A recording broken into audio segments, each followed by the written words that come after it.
Ruang Dewa Bela Diri, Bab 831 sampai dengan 835. Bab 831 melepaskan kekuatan ilahi. Aku akan membunuh orang-orang. Wajah Ye Xiwen muram. Ia hampir meraung. Ia bisa merasakan serangan balik yang datang dari pedang pembantai abadi berbulu. Baginya saat ini, pedang pembantai abadi berbulu adalah kartu truf terakhirnya. Tetapi ia belum bisa sepenuhnya menjinakkannya. Bahkan tanpa roh senjata yang menyebabkan masalah, bukanlah hal yang mudah untuk sepenuhnya menanamkan roh primordialnya ke dalamnya. Ye Xiwen sekarang hanya bisa digunakan dengan kekerasan. Kau cari mati. Kedua pria kekar, setinggi menara besi, melihat aura pembunuh Ye Xiwen dan tahu bahwa ia berniat jahat. Mereka langsung menerkamnya. Klang. Cahaya pedang yang kuat meledak dari pedang pembantai abadi berbulu, menyebabkan fluktuasi yang hebat, dan bilah panjang itu berdesis.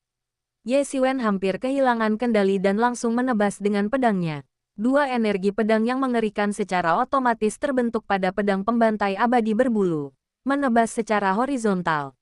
Semua serangan dari dua pria klan Gunung Utara yang menjulang tinggi langsung dilenyapkan oleh dua energi pedang yang mengerikan ini. Momentum pedang itu tidak berkurang. Ia langsung menyerang ke arah dua pria jangkung dan berotot itu. Puff, puff, suara pedang mereka yang menusuk daging terdengar. Dan kedua pria jangkung itu langsung terbelah dua. Mati di tempat. Ye Xiwen, kau, para tetua istana Wushuang di belakang mereka tercengang. Mereka tidak menyangka Ye Xiwen akan bertindak begitu cepat dan kasar, tanpa memberi ruang untuk negosiasi. Mengabaikan para tetua istana Wushuang di belakangnya, Ye Xiwen langsung naik ke lantai 2. Saat itu, Ye Xiwen melihat pemandangan yang membuatnya geram. Bei Sanling sudah berpakaian, sementara di ranjang lain, Shen Yanmei telah terkuras habis dan berubah menjadi mayat kering. Haha, aku sungguh tidak menyangka wanita manusia ini masih perawan. Meskipun tingkat kultivasinya tidak tinggi, esensinya sangat murni. Namun, ini adalah berkah dari leluhurmu bahwa kau bisa mati di pelukanku. Karena Ye Xiwen datang terlalu cepat, Bei Sanling tidak menyadari bahwa Ye Xiwen telah bergegas. Mengumpulkan kebajikan, suara Ye Xiwen hampir seperti raungan, dan pedang pembantai abadi berbulu menebas di tempat. Bei Sanling akhirnya menyadari ada yang tidak beres. Ia merasakan hembusan angin jahat menerjangnya, lalu ia begitu ketakutan hingga hampir kehilangan keberanian. Sebilah-bilah energi yang dahsyat menerjang ke arahnya, mengancam akan membelahnya menjadi dua. Dia tidak punya waktu untuk bereaksi sebelum energi pedang itu menembus tubuhnya. Ledakan, suara dentuman yang tumpul, energi pedang itu tidak membelah tubuh Bei Sanling menjadi dua. Di saat kritis, armor dalam tubuhnya otomatis aktif untuk melindunginya, dan energi pedang itu langsung menghancurkan armor dalam tersebut. Kekuatan yang tersisa tidak cukup untuk membunuh Bei Sanling, tetapi kekuatan mengerikan itu tetap membuatnya terpental. Dindingnya hancur berantakan, meninggalkan lubang besar, dan Bei Sanling terpental. Ye Xiwen melangkah maju ke samping tempat tidur, melambaikan tangannya, dan memasukkan tubuh Shen Yanmei ke dalam cermin asal surgawi. Kemudian, ia melesat keluar dan mengejar Bei Sanling di angkasa. Kau berani menyakitiku. Kau tahu siapa aku? Bei Sanling terbelalak tak percaya.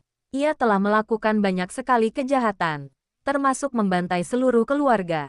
Namun, meskipun tingkat kultivasinya rendah, ia berani berkeliaran bebas hanya dengan dua penjaga karena semua orang tahu identitasnya dan takut padanya. Hal ini memungkinkannya bertindak tanpa hukuman. Namun, ia tiba-tiba menyadari bahwa identitasnya hanya berguna bagi mereka yang takut pada suku Beishan. Ketika ia bertemu dengan orang pemarah seperti Ye Xiwen, token emasnya, yang ia andalkan untuk perlindungan, menjadi bahan tertawaan belaka. Dia sudah mati. Kenapa repot-repot begini? Geram Ye Xiwen, menyerbu ke arah Bei Sanling.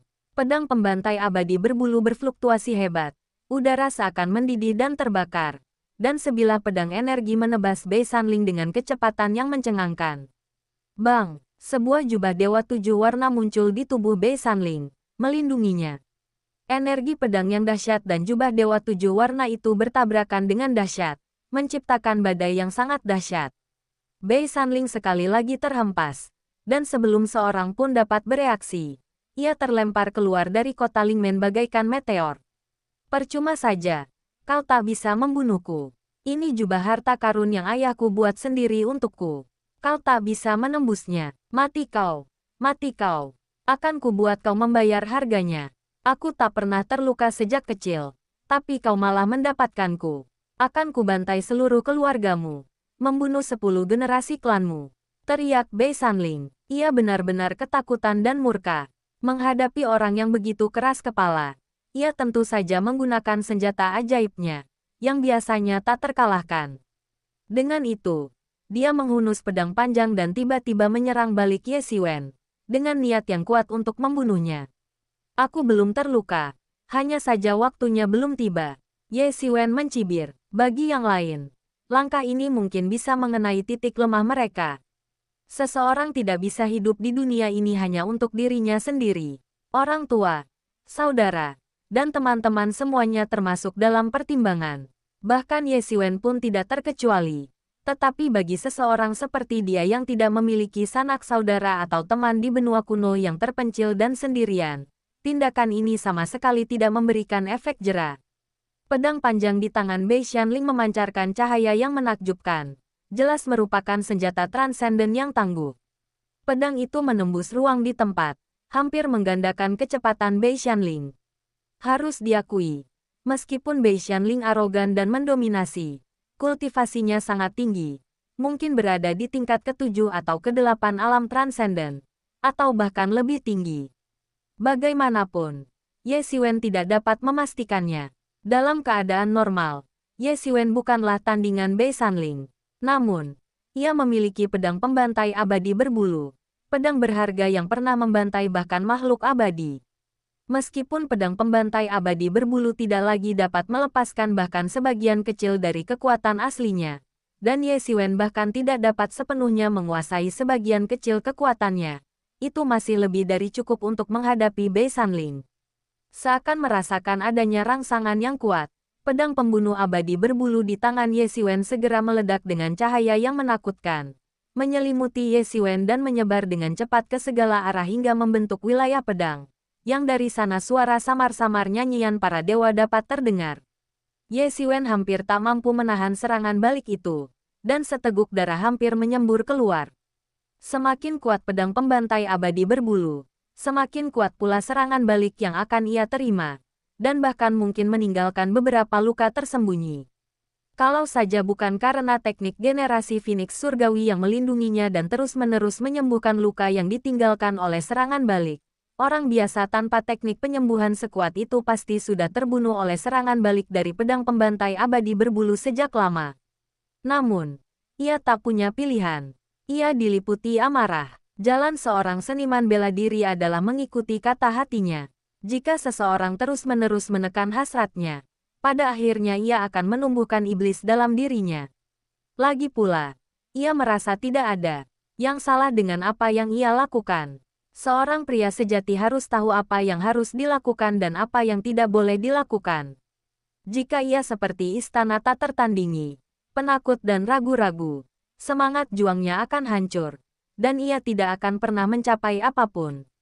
Pedang panjang itu jatuh hampir secara otomatis. Itu adalah kerajaan surgawi yang telah naik menuju keabadian, menekan dari langit. Aura pedang di tangan Bei Xianling ditekan dan hancur berkeping-keping di udara. Pedang panjang transenden di tangannya juga hancur berkeping-keping dalam sekejap di bawah kekuatan penghancur kerajaan surgawi ini, lalu meledak di tempat. Bang! Pedang panjang di tangan Bei Xianling meledak seketika. Telapak tangannya hancur berkeping-keping, dan dia meraung. Ini mustahil. Pedangku sudah mencapai level tertinggi. Bagaimana mungkin pedang itu hancur begitu mudah di tanganmu? Pedang macam apa itu? Mata Bei Sanling melebar. Kilatan keserakahan terpancar di dalamnya. Bahkan saat ini, ia masih belum melupakan sifat aslinya. Haha, aku menginginkan pedang berharga ini. Dengannya, aku bisa menonjol di antara para tuan muda aliansi 100 klan. Sampah apapun yang menghalangi jalanku akan hancur. Pergilah ke neraka dan cari pisaunya. Ye Xiwen memuntahkan seteguk darah. Terluka parah. Wajahnya memerah luar biasa. Tetapi momentum pisau di tangannya tidak berkurang, dan langsung menebas tubuh Bei Shanling. Boom! Jubah Dewa Tujuh Warna di tubuh Bei Shanling muncul kembali, melindunginya. Tetapi Bei Shanling tetap terhempas langsung, menghantam tebing dan menciptakan kawah besar. Di seberang tebing terdapat laut, dan angin laut yang asin berhembus menerpa wajah.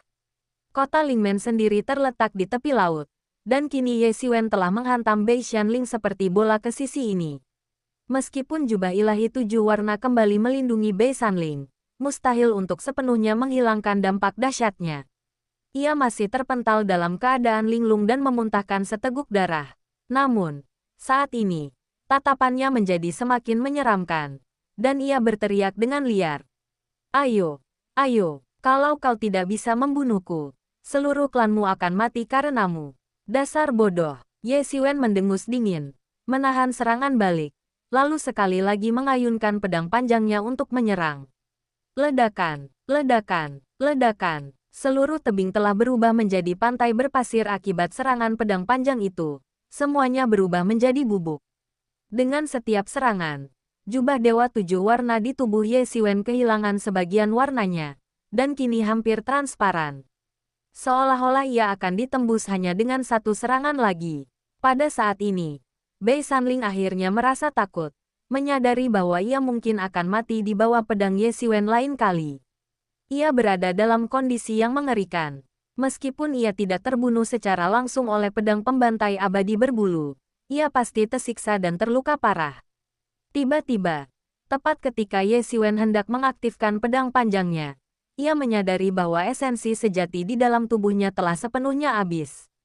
Konsumsi pedang pembantai abadi berbulu sangat mengerikan. Bahkan esensi sejati yang melimpah dari klon binatang bintangnya pun tak sanggup menahan konsumsi tersebut. Dia segera membuka cermin asal surgawi dan menyerap energi spiritual urat naga ke dalam tubuhnya. Dan hakikat sejatinya yang awalnya terkuras mulai berangsur-angsur pulih. Bersiaplah untuk mati. Hari ini adalah hari kematianmu. Teriak Ye Xiwen. Berhenti. Siapa yang berani menyakiti anakku? Bab 832 sebuah pelarian sempit.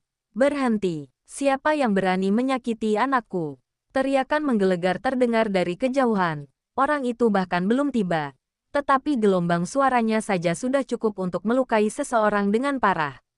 Tepat saat gelombang suara hendak mengenai Ye Xiwen, pedang pembantai abadi berbulu di tangan Ye Xiwen terstimulasi kuat dan mulai memancarkan cahaya terang, langsung memusnahkan gelombang suara itu. Puff, Ye Xiwen juga terluka parah oleh pantulan cahaya ini. Bagi Ye Xiwen sekarang, pedang pembantai abadi berbulu jelas merupakan pedang iblis yang akan melukai dirinya sendiri sebelum melukai orang lain. Pedang itu seperti pedang bermata dua. Jika digunakan dengan baik, bahkan seseorang sekuat Bei Shanling pun bisa dihajar habis-habisan. Jika digunakan dengan buruk, ia mungkin akan langsung terbunuh oleh pantulan cahaya ini. Hahaha. Nak, mati kau. Akan kuhancurkan kau sampai menjadi debu dan tunjukkan padamu bahwa menyinggung perasaanku berarti kau bahkan tak bisa mati jika kau mau. Mendengar suara ayahnya, Bei Shanling berteriak kegirangan. Ketakutan di matanya saat menatap Ye Xiwen telah sirna. Yang ada hanyalah niat membunuh dan kebencian yang mendalam. Hancurkan tulang-tulangku hingga menjadi abu. Mari kita bicara tentang bertahan hidup dulu. Ye Xiwen meraung. Pedangnya kembali berkilat horizontal. Kemanapun pedang itu bergerak, udara mendidih hebat, seperti air mendidih. Boom! Pukulan berat ini menghancurkan jubah Dewa Tujuh Warna yang sudah menipis. Bang! Meskipun sebagian besar kekuatannya telah diredam oleh jubah ilahi Tujuh Warna, sisanya masih menghantam langsung ke tubuh Bei Shanling. Seketika, energi pedang meledak dengan dahsyat di sekujur tubuhnya, membuatnya babak belur dan patah, dengan banyak tulang remuk. Ia berada di ambang kematian. Ia belum pernah menderita luka separah itu seumur hidupnya, sungguh memalukan baginya. Puff, Ye Xiwen memuntahkan seteguk darah lagi. Wajahnya pucat. Serangan baliknya terlalu kuat. Tepat saat dia hendak menghabisi Kitaya Mario dengan tebasan lainnya, suara udara yang terkoyak di belakangnya terdengar semakin keras. Ye Xiwen, cepat pergi. Kalau kau tidak pergi sekarang, kau akan kehilangan kesempatanmu. Ye Mo melihat Ye Xiwen masih agak enggan. Kau masih punya kesempatan untuk kembali dan membunuhnya nanti. Tapi kalau kau tidak pergi sekarang, kau celaka. Orang di belakangmu terlalu mengerikan. Dia mungkin sudah menjadi master yang melampaui alam transenden. Bahkan dengan pedang pembantai abadi berbulu di tanganmu, kau jelas bukan tandingannya. Ye Xiwen menggertakkan gigi dan segera mengambil keputusan. Orang di belakangnya semakin dekat, tidak memberinya kesempatan atau waktu untuk bergerak lagi. Ia hanya bisa berteriak, Bei Sanling, saat aku kembali, saatnya untuk mengambil kepalamu. Setelah dia selesai berbicara, sepasang sayap langsung terbentang di belakangnya, dan sosoknya melesat puluhan mil dalam sekejap. Mencoba pergi, dengus dingin terdengar dari langit. Sebuah tangan besar turun dari langit, agak mirip cakar binatang, layu dan tajam. Tangan raksasa itu bergerak dengan kecepatan luar biasa, hampir seketika mencengkeram tubuh Ye Xiwen. Sayap petir Ye Xiwen tiba-tiba bergetar, dan sosoknya langsung melesat sejauh lebih dari 10 mil, nyaris lolos dari cengkeraman tangan raksasa itu. Jantung Ye Xiwen berdebar kencang. Jika dia bereaksi lebih lambat lagi, dia pasti sudah dicabik-cabik oleh bajingan tua itu saat itu juga. Ayah, kau harus membalaskan dendamku.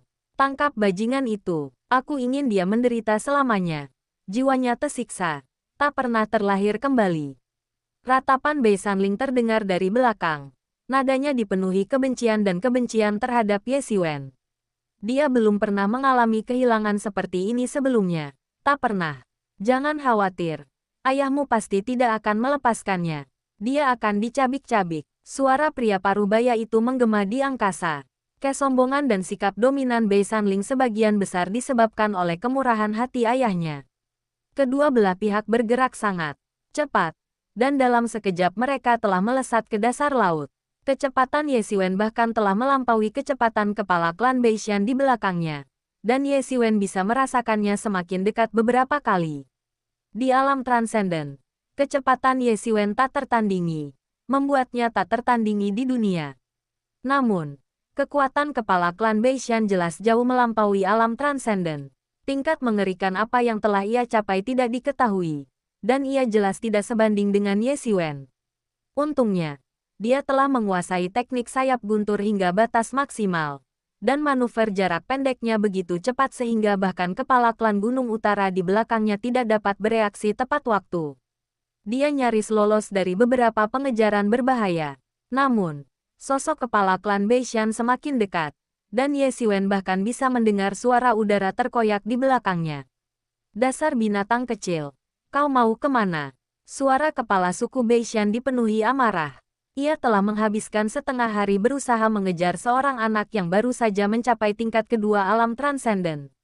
Meskipun ia semakin dekat, tetap saja itu memalukan baginya. Setelah seharian mengejar, keduanya telah memasuki dasar laut. Ye Xiwen tidak tahu lagi di mana ia berada dan dengan panik berusaha melarikan diri dari kejaran kepala klan Beishan. Namun, mungkin terpacu oleh hampir terbunuhnya putranya, kepala suku Beishan tak henti-hentinya mengejar Ye Xiwen. Ia tak henti-hentinya membunuh Ye Xiwen, bahkan berani masuk ke laut dalam, wilayah yang biasanya tak ia jelajahi. Keduanya tidak bertemu monster laut apapun di sepanjang jalan. Tentu saja, dengan sosok mengerikan yang mengikuti mereka, yang auranya bisa dirasakan hingga ratusan mil jauhnya. Monster mana yang begitu buta sampai-sampai berani menerjang? Tidak peduli seberapa keras Ye Xiwen bermanuver dan berusaha mati-matian untuk melarikan diri, kepala klan Beishan di belakangnya semakin mendekat. Perbedaan kekuatan antara kedua belah pihak terlalu besar. Akhirnya, Ye Xiwen dapat melihat kepala klan Beishan dengan mata telanjang. Ia adalah seorang pria parubaya berpakaian mewah, yang agak mirip Bei Sanling. Saat itu, wajahnya pucat pasi, dan matanya berkobar-kobar. Ia tampak ingin membunuh Ye Xiwen tepat di depannya. Matilah kau, binatang kecil. Kepala klan Beishan melancarkan serangan lagi. Sebuah pedang panjang muncul di tangannya. Ia menggambar lingkaran di langit dan pedang-pedang cahaya yang tak terhitung jumlahnya muncul dari udara tipis, membelah langit dan berjatuhan satu demi satu.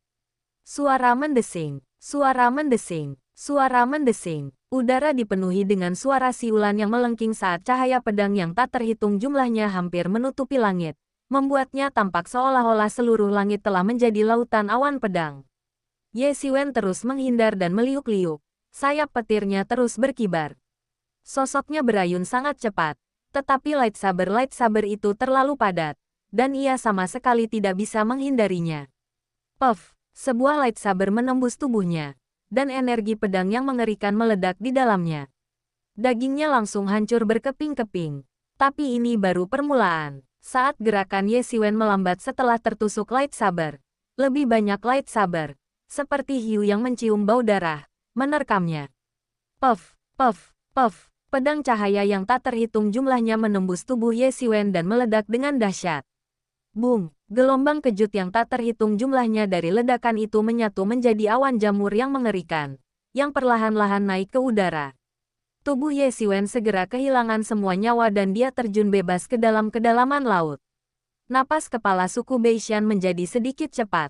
Serangan berskala besar yang baru saja ia gunakan telah sangat membebani dirinya, dan ia tidak bisa menggunakannya terus-menerus. Indra keilahiannya menyapu tubuh Ye Xiwen yang jatuh ke laut dan mendapati bahwa dia sudah tak bernyawa.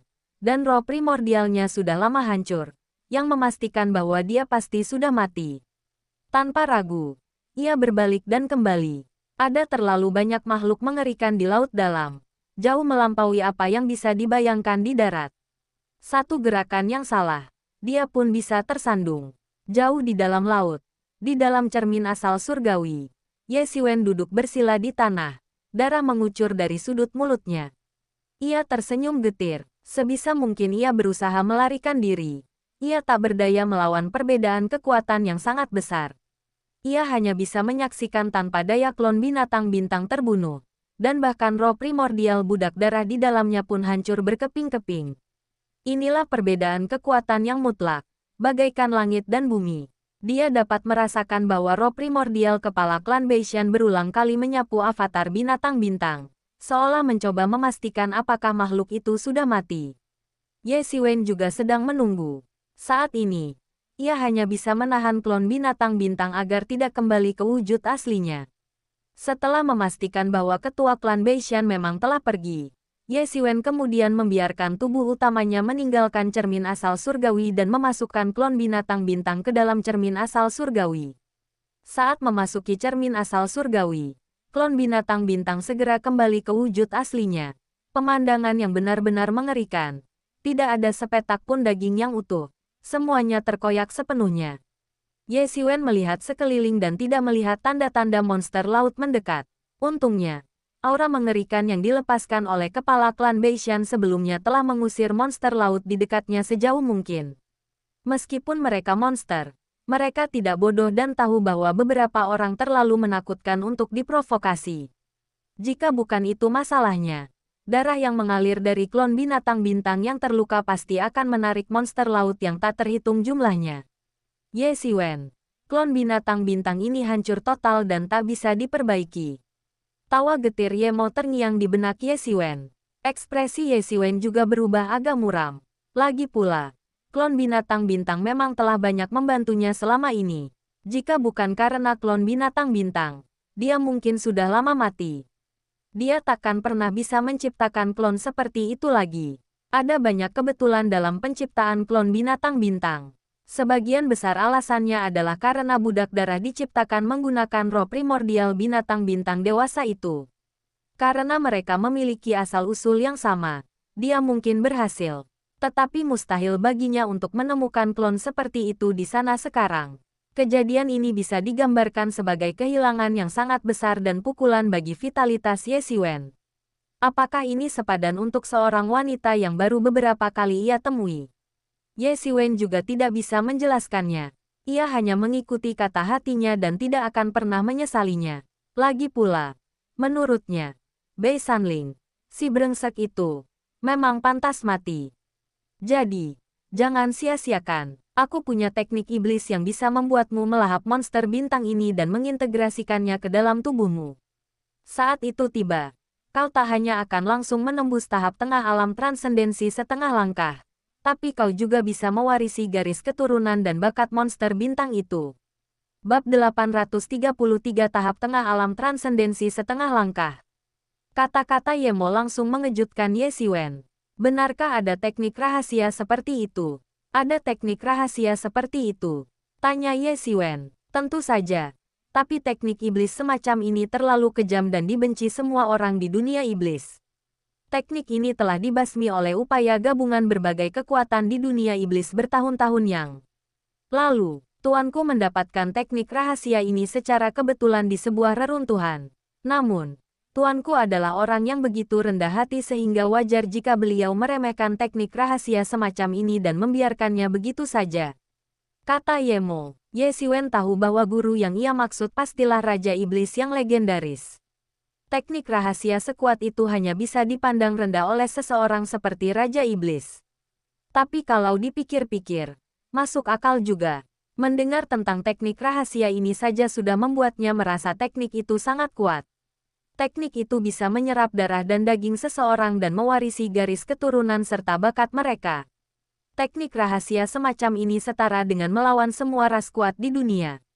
Sebab, banyak suku bangsa yang memiliki bakat-bakat unik, kemampuan supranatural, teknik-teknik rahasia, dan sebagainya. Namun pewarisan hal-hal tersebut harus melalui garis keturunan. Dengan kata lain, kemampuan bawaan ini adalah sesuatu yang tidak akan pernah bisa Anda pelajari. Bahkan jika Anda mempelajarinya sampai tuntas tanpa garis keturunan mereka. Mereka terlahir dengan kemampuan ini dan tidak perlu mempelajarinya. Itu adalah anugerah dari surga. Sama seperti naga legendaris. Mereka dapat secara otomatis mencapai tingkat kekuatan yang sangat tinggi hampir tanpa perlu mengolahnya. Sementara kebanyakan manusia hanya bisa berjuang dan mati-matian mengolahnya tetapi tetap tidak dapat menandingi naga. Inilah perbedaan bakat, dan juga perbedaan garis keturunan. Namun, kekuatan teknik rahasia ini terletak pada kemampuannya untuk merampok garis keturunan orang lain. Artinya teknik ini dapat membangkitkan kemampuan supernatural bawaan milik ras lain dalam tubuh Anda.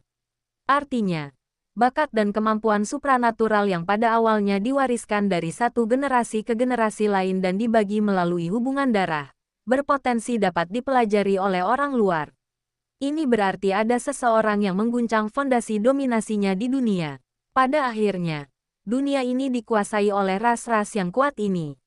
Yang membuat mereka mampu memerintah adalah bakat dan garis keturunan mereka yang luar biasa, kualitas yang tidak dimiliki ras biasa. Teknik rahasia ini, yang menguasai kekuatan langit dan bumi, sungguh mengerikan.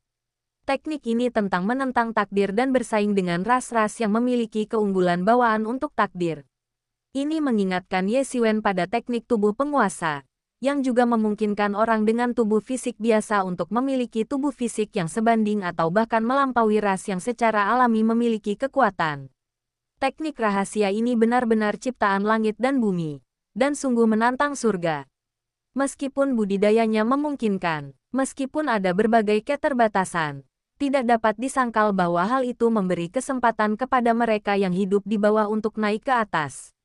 Hal ini membuat dunia tidak lagi statis, melainkan penuh dengan variabel. Bahkan, jika Ye Xiwen tidak memiliki teknik tubuh penguasa, ia mungkin tidak akan mencapai titik ini. Ia mungkin hanyalah seorang jenius biasa di Akademi Bela Diri Sejati, dan sulit untuk mengatakan apakah ia bisa mencapai level Qi Fei Fan. Ini persis seperti kisah kebangkitan kaum underdog menuju kekuasaan yang diimpikan Ye Xiwen siang dan malam di bumi di kehidupan sebelumnya. Ras dan pakar yang terlahir dengan beragam bakat garis keturunan itu bagaikan pria kaya dan tampan. Mereka terlahir dengan kemampuan untuk menghancurkan kaum underdog yang malang itu, bahkan jika mereka tidak melakukan apapun. Entah itu jenis seni iblis yang disebutkan Yemo, atau teknik lain yang memberi orang kesempatan untuk mengatasi perbedaan bawaan dan melangkah lebih jauh dalam hidup.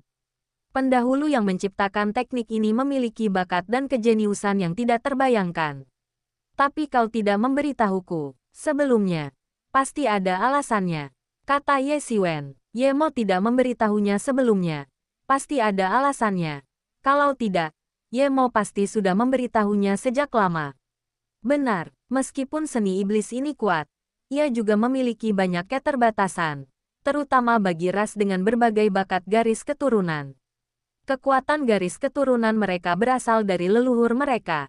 Semakin kuat garis keturunannya, semakin kuat pula leluhur mereka. Jika kau membunuh mereka, kau bisa membunuh mereka. Tetapi jika kau ingin menjarah garis keturunan mereka, kau akan menghadapi serangan balik dari kekuatan garis keturunan mereka. Semakin kuat leluhur mereka, semakin kuat pula serangan baliknya. Dengan kultivasimu saat itu, kau mungkin akan terbunuh oleh serangan balik di tempat. Ye Mo berkata. Kemudian, kau menyerap binatang bintang ke dalam avatar. Jadi aku tidak mengatakan apa-apa lagi. Tapi sekarang avatar binatang bintang telah hancur total dan tidak dapat dipulihkan. Lebih baik kau menyerapnya. Pada saat itu, tubuh penguasamu akan semakin kuat, dan kau akan kesulitan menemukan lawan di antara mereka yang selevel. Kuncinya adalah binatang bintang itu sendiri telah disempurnakan menjadi avatar olehmu, yang berarti ia adalah tubuhmu sendiri. Karena itu, ia tidak akan terpengaruh oleh serangan balik kekuatan garis keturunan. Pada dasarnya, ia adalah milikmu sendiri. Kau bisa menghindarinya dengan memindahkannya dari tangan kirimu ke tangan kananmu. Kalau begitu, ayo kita mulai, kata Ye Xiwen. Baru beberapa hari berada di benua kuno yang sunyi, ia sudah menyadari bahwa kekuatannya yang dulu ia banggakan tidak ada apa-apanya di benua ini. Jika ia tidak memanfaatkan waktu untuk berkultivasi, ia mungkin tidak akan tahu bagaimana ia mati. Ye Xiwen langsung menyelam ke laut dan menemukan sebuah gua. Untungnya, monster-monster di dekatnya telah diusir sebelumnya, dan tekanan dari kepala klan Beishan masih ada di sana. Jadi monster-monster ini tidak berani kembali untuk sementara waktu. Ini memberi Ye Xiwen waktu tenang untuk berkultivasi. Setelah menemukan gua tersebut, Ye Xiwen menyiapkan formasi, menguras semua air laut, lalu langsung masuk ke cermin asal surgawi untuk memulai pengasingannya. Seni iblis ini diciptakan untuk mengubah ketidakseimbangan garis keturunan, kata Ye Mo. Sekarang aku akan memberikannya padamu. Saat Ye Mo berbicara, dia terus-menerus membentuk segel tangan, menanamkan segmen informasi ke dalam pikiran Ye Xiwen, langsung menembus ruang misterius dalam pikiran Ye Xiwen. Ruang misterius itu tiba-tiba meledak dengan semburan cahaya warna-warni, lalu kristal-kristal roh di cermin asal surgawi mulai terbakar dalam jumlah besar, berubah menjadi energi sejati, yang kemudian langsung dituangkan ke dalam ruang misterius itu. Ye Xiwen menemukan bahwa kemampuan deduksi ruang misterius itu menjadi semakin kuat dengan setiap deduksi. Hampir 100 kali lebih kuat daripada saat Ye Xiwen pertama kali mendapatkannya. Di masa lalu, bahkan jika seseorang mendapatkannya, mustahil untuk menyimpulkannya. Tentu saja, kurangnya energi spiritual juga merupakan alasan yang sangat penting. 3 hari berlalu dengan cepat, dan Ye Xiwen menghabiskan puluhan juta kristal roh sebelum akhirnya menyelesaikan deduksi seni iblis surga yang melahap, menyimpulkan esensinya, dan mampu mulai mengolahnya. Saat ia duduk bersila untuk membaca, gelombang energi iblis muncul di dalam tubuhnya. Ye Xiwen sudah cukup akrab dengan energi iblis, bahkan, bisa dibilang ia sangat mengenalnya. Bukankah sebenarnya Demon Wings merupakan seni iblis yang paling hebat? Tiba-tiba, sebuah cakar iblis raksasa muncul dari dalam tubuhnya, mencengkeram tubuh binatang bintang yang tergeletak itu dan menusuk langsung ke dalam dagingnya. Esensi dan energi dalam tubuh Star Beast ditransfer dari Demon Claw ke tubuh Ye Xiwen. Ye Xiwen langsung merasakan kekuatan dahsyat dan mengerikan menghantam tubuhnya. Klon binatang bintang itu 100 atau 1000 kali lebih besar dari tubuh aslinya, sehingga energi yang terkandung di dalamnya jauh lebih besar daripada Ye Xiwen. Bagi dirinya yang sebenarnya, kekuatan ini sungguh luar biasa mengerikan. Untungnya, binatang bintang itu juga klonnya, dan esensi serta energinya berada di bawah kendalinya, sehingga ia tidak meledak dan mati seketika. Namun, meskipun begitu, energi di tubuhnya terus meningkat, dan seluruh tubuhnya berwarna merah. Jika ia tidak hati-hati, ia bisa saja meledak dan mati seketika. Sekarang dia akhirnya mengerti mengapa Ye Mo tidak memberitahunya tentang teknik rahasia ini sebelumnya. Bahkan jika dia sudah mencobanya sebelumnya, itu akan menjadi jalan buntu. Tidak ada kemungkinan lain. Minung, teriak Ye Xiwen, dan mulai mengerahkan seluruh kekuatannya untuk menyerap energi dahsyat ini. Terlebih lagi, bukan hanya energi darah esensi itu, ada juga kekuatan misterius yang menariknya, mencoba menyatu dengan kedalaman jiwa Ye Xiwen. Ye Xiwen segera menyadari bahwa inilah kekuatan garis keturunan binatang bintang. Keringat dingin langsung membasahi sekujur tubuhnya. Rasa sakitnya luar biasa. Rasa sakit yang seakan mencabik-cabik jiwanya dan menjejalkan sesuatu ke dalam. Rasa sakitnya saja sudah mampu melenyapkan 99% manusia. Otot-otot Ye Xiwen gemetar karena rasa sakit. Dan ia hampir kehilangan kendali atas esensi dan energi makhluk-makhluk bintang itu, menyebabkannya meledak dan mati. Satu-satunya cara untuk menaklukkan pikirannya adalah dengan mengungkapkan pohon pencerahan kuno. Benar saja. Setelah cahaya 5 warna pohon kuno Mingxin menyelimutinya, meskipun ia masih merasakan sakit yang tak tertahankan, rasa sakit itu tidak lagi memengaruhi kesadarannya. Ia terus menyerap kekuatan garis keturunan binatang bintang dan energi esensinya. Ye Xiwen, yang terperangkap dalam rasa sakit tak berujung, kehilangan kesadaran akan waktu dan tidak menyadari berapa banyak waktu yang telah berlalu. Ia merasakan sisik-sisik mulai muncul di tubuhnya. Sisik-sisik perak yang hampir mengubahnya menjadi monster bintang humanoid. Namun, tubuh Ye Xiwen kemudian memancarkan cahaya perunggu, yang merupakan teknik tubuh penguasa, yang langsung menekan perubahan ini. Ini adalah cara teknik tubuh penguasa untuk menolak transformasi menjadi binatang bintang. Ini adalah aspek paling dominan dari teknik tubuh penguasa. Semua energi yang datang akan digunakan untuk tujuan saya, tetapi sama sekali dilarang untuk membalikkan keadaan. Tubuhnya berangsur-angsur berubah, dan kekuatan binatang surgawi ini sepenuhnya menyatu dengan teknik tubuh maharajanya. Tubuh fisik Starbeast sudah luar biasa kuat, apalagi tubuh overlordnya. Dengan gabungan kedua fisik ini, kekuatan fisiknya sungguh tak terbayangkan. Boom! Aura Ye Xiwen akhirnya tak terkendali. Di bawah gempuran darah esensi binatang bintang yang tak terhitung jumlahnya, penghalang tahap tengah alam transendensi setengah langkah langsung runtuh. Dia akhirnya melangkah ke tahap tengah alam transenden setengah langkah. Bab 834 Kekuatan Supernatural yang Terbangun. Ye Xiwen telah terjebak di tahap awal alam transendensi setengah langkah terlalu lama. Alasan ia tidak memilih untuk menerobos adalah untuk membangun fondasi yang kokoh sehingga ketika ia akhirnya berhasil, ia dapat benar-benar memasuki tingkat kekuatan tempur alam transendensi. Kini ia akhirnya melangkah ke tahap tengah alam transenden setengah langkah, sesuai harapannya. Setelah benar-benar memasuki tahap tengah alam transenden setengah langkah, kekuatan tempurnya hampir melonjak beberapa tingkat, dan ia benar-benar dapat bersaing dengan para ahli di tingkat pertama alam transenden. Ini adalah sesuatu yang bahkan klon Starbeast-nya tidak dapat lakukan saat itu, tetapi sekarang jati dirinya yang sebenarnya dapat melakukannya. Namun, ia tidak berhenti, karena hanya sebagian dari esensi dan energi darah binatang bintang yang telah diserap. Alam binatang bintang sudah jauh lebih kuat daripada miliknya. Belum lagi tubuh binatang bintang ratusan atau ribuan kali lebih besar daripada tubuh Ye Xiwen sendiri. Bagaimana mungkin ia bisa menyerap semuanya? Hari berikutnya berlalu, dan Ye Xiwen akhirnya mencapai puncak tahap tengah alam transenden setengah langkah. Ia bisa melangkah ke tahap akhir alam transenden setengah langkah kapan saja, tetapi Ye Xiwen menahan terobosan ini. Sekarang bukan saat yang tepat untuk mencoba menerobos lagi, karena kita baru saja menerobos sekali. Esensi dan energi darah yang tersisa tidak dapat dicerna sama sekali dan hanya dapat berada di dalam tubuhnya untuk sementara waktu. Energi ini mungkin dapat mendukungnya untuk memasuki alam transenden tingkat kedua atau ketiga, atau bahkan lebih lama. Di sisi lain, kekuatan garis keturunan binatang bintang juga telah terintegrasi ke dalam roh dan jiwa primordial.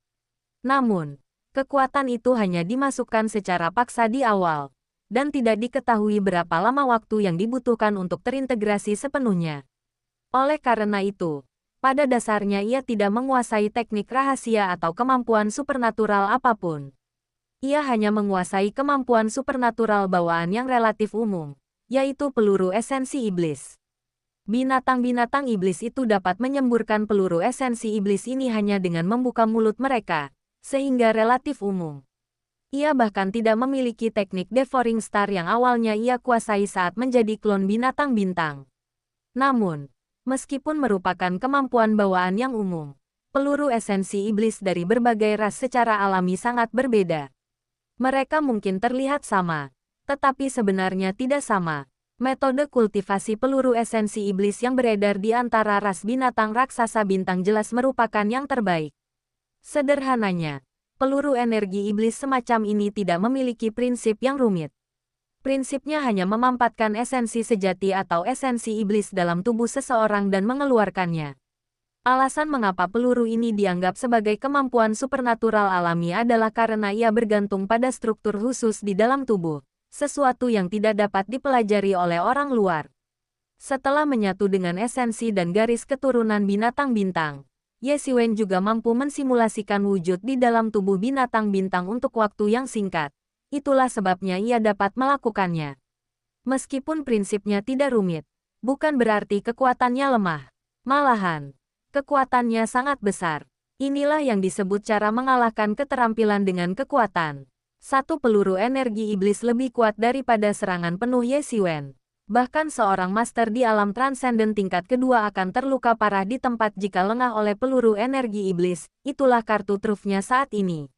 Setelah Ye Xiwen melahap esensi dan garis keturunan binatang bintang, ia secara bertahap mulai menunjukkan beberapa karakteristik binatang bintang. Misalnya, kedalaman esensi sejatinya 10 kali lebih besar dari sebelumnya, meskipun masih belum sebesar 100 kali lipat dari klon binatang bintang. Namun, dengan integrasi berkelanjutan, masih ada ruang untuk perbaikan. Meskipun demikian, ia kini seperti monster humanoid, memiliki tubuh fisik dan tingkat esensi sejati yang jauh melampaui manusia biasa. Meski begitu, di puncak kemampuannya, ia hanya bisa menembakkan 10 peluru energi iblis berturut-turut. Jika orang biasa, setelah menembakkan satu peluru saja, energi sejati mereka akan terkuras habis, membuat mereka tak berdaya. Oleh karena itu, peluru esensi iblis ini hanya dapat digunakan sebagai kartu truf pada saat-saat genting, bahkan dapat melukai para ahli di alam transenden tingkat kedua dengan parah. Lebih lanjut, seiring Ye Xiwen mengintegrasikan lebih banyak esensi dan garis keturunan binatang bintang, kekuatannya akan meningkat secara bertahap, dan akan menjadi semakin kuat pada saat itu. Sekarang setelah dia selesai berkultivasi, Ye Xiwen tidak tinggal di cermin asal surgawi lebih lama lagi dan langsung pergi.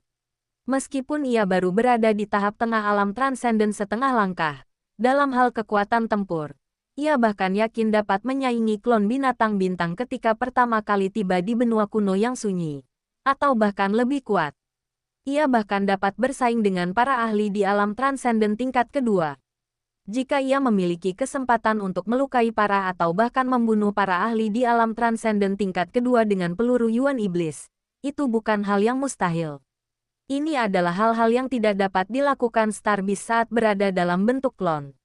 Di lautan luas, armada kapal yang besar berlayar, membelah ombak.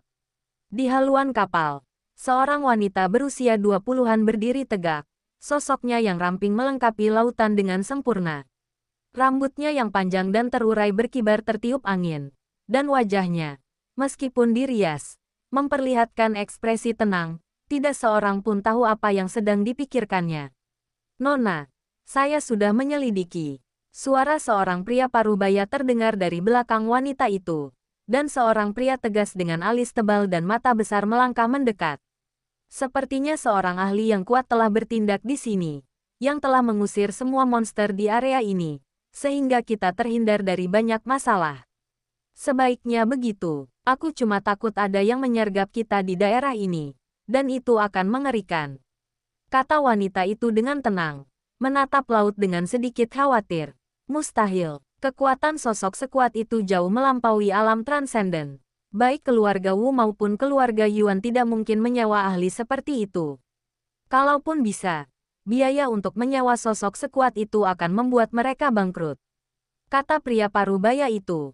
Jadi, kurasa mereka tidak menyewa seseorang untuk menyergap kita. Benar, wanita itu mengangguk. Tiba-tiba, suara percikan keras datang dari depan, dan sesosok tubuh melompat keluar dari air. Hahaha, akhirnya aku keluar. Ye Xiwen tertawa terbahak-bahak, setelah merasa sangat tertekan selama beberapa hari terakhir. Siapa? Melihat Ye Xiwen muncul dari air, armada yang sudah tegang menjadi semakin gugup. Ye Xiwen kemudian menyadari bahwa armada kapal telah lewat. Di lautan luas, ia tidak tahu di mana ia berada. Saat dikejar, ia benar-benar panik dan kehilangan arah, sehingga ia tidak tahu di mana ia berada sekarang. Ye Xiwen segera merasakan puluhan sinar kuat mengunci dirinya, dan jika dia melakukan kesalahan sekecil apapun, dia akan segera menarik serangan semua orang di kapal. Di antara mereka bahkan ada ahli di tingkat ketiga atau keempat alam transenden. Indera ketuhanan Ye Xiwen begitu tajam sehingga ia bisa langsung mengetahuinya hanya dengan sekali pandang. Ye Xiwen melangkah maju dan berkata, "Namaku Ye Xiwen. Aku tidak sengaja memasuki wilayah laut ini dan tersesat. Aku tidak tahu laut apa ini. Aku juga tidak tahu ke arah mana benua kuno yang terpencil itu. Kalau kau tahu, tolong beri aku petunjuk. Benua kuno yang sunyi, itu 50 juta kilometer jauhnya," kata wanita yang berdiri di haluan kapal. "Ini Laut Yunsing. Kami adalah armada keluarga Wang dari Pulau Qinan. Saya Wang Mengyu. Jadi, Nona Wang." Ye Xiwen menangkupkan tangannya dan berkata, "Saya tidak bermaksud jahat. Saya hanya tersesat. Kalau begitu, saya pamit dulu." Ye Xiwen bisa merasakan permusuhan dari banyak ahli di kapal. Meskipun ia yakin, mereka tidak bisa menghentikannya. Ia tidak ingin gegabah terlibat konflik. Ia tak menyangka ia dan Ketua Beishan akan menyelam begitu dalam ke laut. Ia begitu fokus melarikan diri hingga tak menyadarinya sama sekali. Setelah menempuh jarak lebih dari 50 juta kilometer, pulang ke rumah akan sangat sulit. Meskipun perjalanannya ke sini mudah, hanya karena tekanan dari ketua klan Gunung Utara, tak ada monster iblis besar maupun kecil yang berani mendekat. Jika ia sendirian, ia pasti harus bertarung, dan pulang ke rumah pun tak akan semudah itu. Bagi seorang seniman bela diri di tingkat pertama alam transenden, bepergian di tempat yang dipenuhi binatang iblis ini penuh bahaya. Tidak seberbahaya ketika ia pertama kali memasuki jalan sejati dan pergi ke Laut Timur, karena saat itu ia hanya bisa berlatih di tepi Laut Timur dan tidak berani masuk. Saudara Ye, benua kuno yang sunyi itu puluhan juta mil jauhnya. Ada banyak sekali monster laut di sepanjang jalan. Kalau tidak keberatan, silakan naik kendaraan kami sebentar. Pulau Qinan kami juga berada di arah benua kuno yang sunyi itu.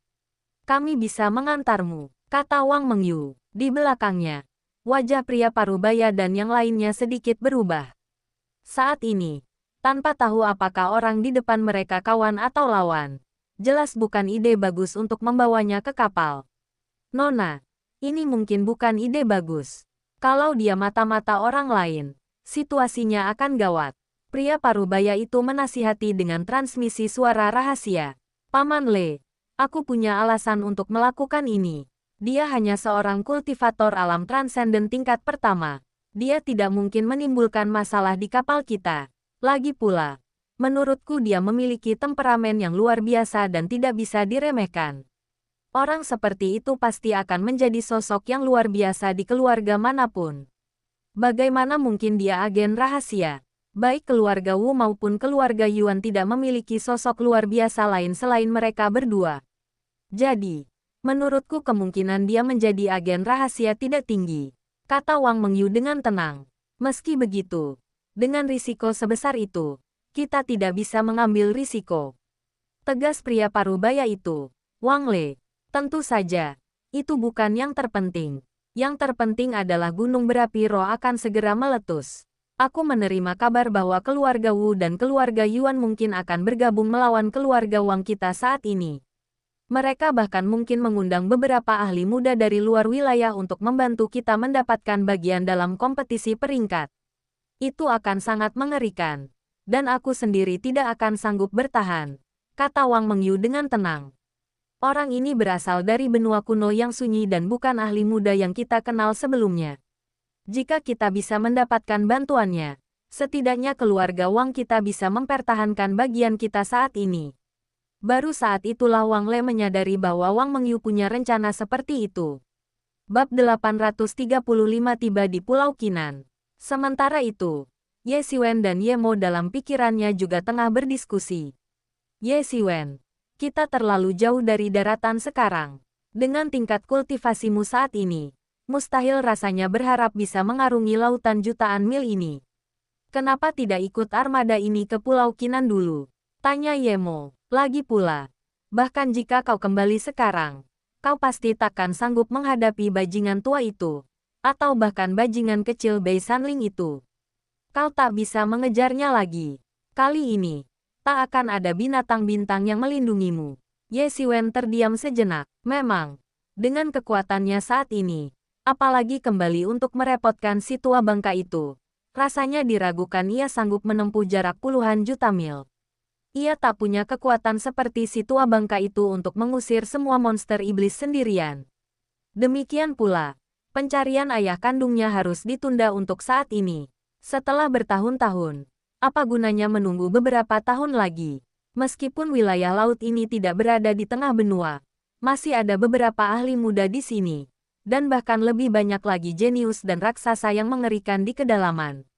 Bahkan bajingan tua dari Beishan itu tidak berani menginjakkan kaki di sini begitu saja. Ini ujian untukmu sekarang, kata Yemo. Rencana awal Ye Siwen adalah mencari tahu latar belakangnya sendiri dan sepenuhnya memenuhi keinginan pendahulunya, lalu pergi ke daratan. Saat itu, ia harus sendirian, mengincar puncak seni bela diri. Baru setelah ia memiliki kekuatan yang cukup, ia akan pergi ke alam Phoenix kuno untuk membawa Hua Menghan kembali. Dia masih terlalu lemah. Di benua kuno yang tandus ini, orang seperti dia sama lazimnya dengan ikan mas yang menyeberangi sungai. Kematiannya tak akan menimbulkan riak apapun. Kalau begitu, aku akan patuh. Ye Siwen mengangguk. Di lautan luas yang seolah tak berujung ini, tak ada arah sama sekali. Begitu Ye Siwen naik ke kapal, ia merasakan bahwa orang-orang di armada tidak terlalu ramah terhadapnya, dan ada sedikit rasa waspada dan permusuhan. Namun, Ye Siwen tidak menganggapnya serius. Bagaimanapun, ia tidak berniat terlibat lebih jauh dengan mereka. Ia akan mencari kesempatan untuk pergi begitu tiba di Pulau Kinan. 3 hari kemudian, armada itu telah menyeberangi lautan luas dan menuju ke arah tertentu. Bolehkah aku bertanya siapa gurumu? Saudara Ye. Tanya Wang Mengyu lembut di dek. Suaranya terdengar jelas di telinga Ye Siwen di tengah angin dan ombak yang mengamuk. Dia tidak bisa melihat tingkat kultivasi Ye Siwen. Di permukaan, Ye Siwen hanyalah seorang seniman bela diri di tahap tengah alam transenden setengah langkah, tetapi ia memberinya perasaan berbahaya. Perasaan ini terasa absurd baginya. Dia telah memasuki tingkat pertama alam transenden dan merupakan salah satu master di antara mereka. Dia adalah seorang jenius terkenal di Pulau Kinan. Bagaimana mungkin dia takut pada seorang seniman bela diri di alam transenden setengah langkah? Tapi begitulah yang dirasakannya. Namun, perasaan itu perlahan memudar hingga kini. Ia bahkan tak bisa merasakannya lagi. Pada satu titik, ia bahkan ragu apakah ia salah persepsi. Tidak, dia benar-benar mempercayai indranya. Bahaya itu seperti binatang laut yang ganas, siap menerkam dan mencabik-cabiknya kapan saja. Justru karena dia sangat percaya pada intuisinya sendiri, dia mengundang Ye Siwen ke kapal. Jika Ye Siwen tidak mengetahui pikiran Wang Mengyu saat ini, ia pasti akan terkejut dengan persepsinya, karena persepsinya memang benar. Beberapa hari yang lalu, ketika ia baru saja menembus tahap tengah alam transendensi setengah langkah, Ye Siwen masih belum mampu mengendalikan seluruh aura di tubuhnya. Meskipun ia berusaha sekuat tenaga untuk menyembunyikan auranya, sedikit ketajaman masih terpancar keluar. Layaknya pedang yang terhunus dari sarungnya.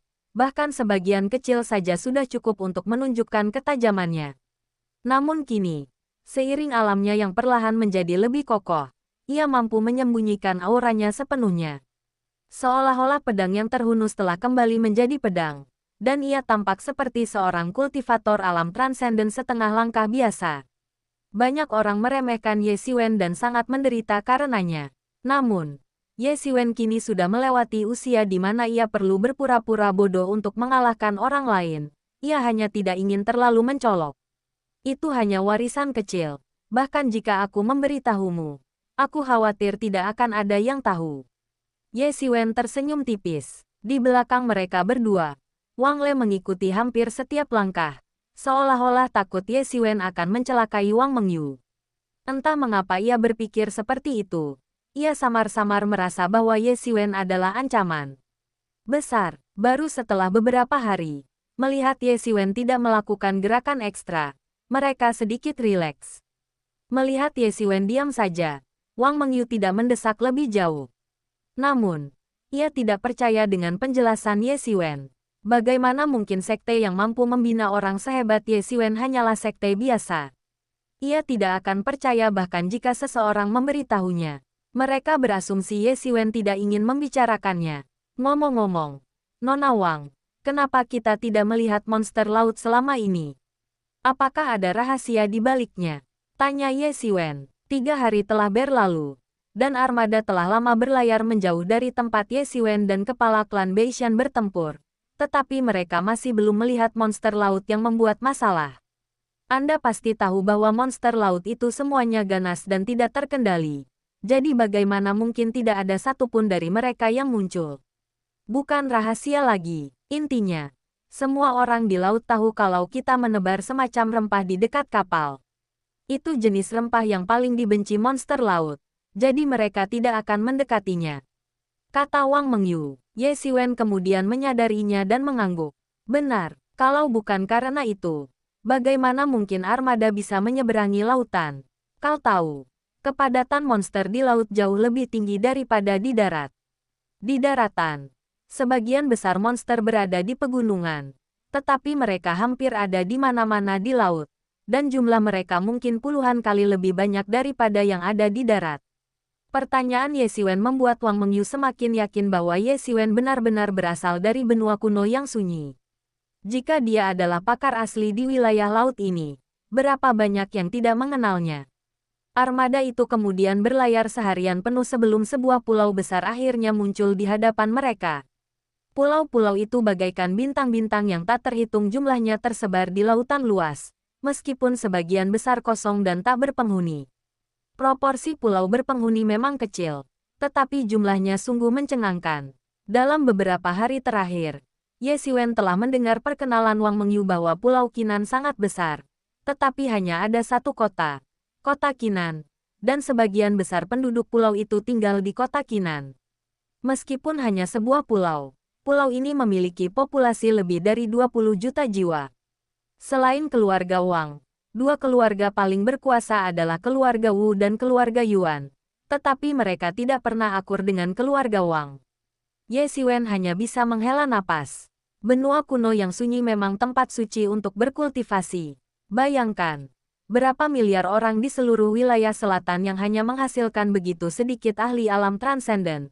Sementara Pulau Qinan, dengan hanya lebih dari 20 juta orang, telah menghasilkan sejumlah ahli alam transenden yang sebanding dengan seluruh akademi bela diri sejati. Sungguh menakjubkan, belum lagi benua kuno yang menjadi pusat dunia.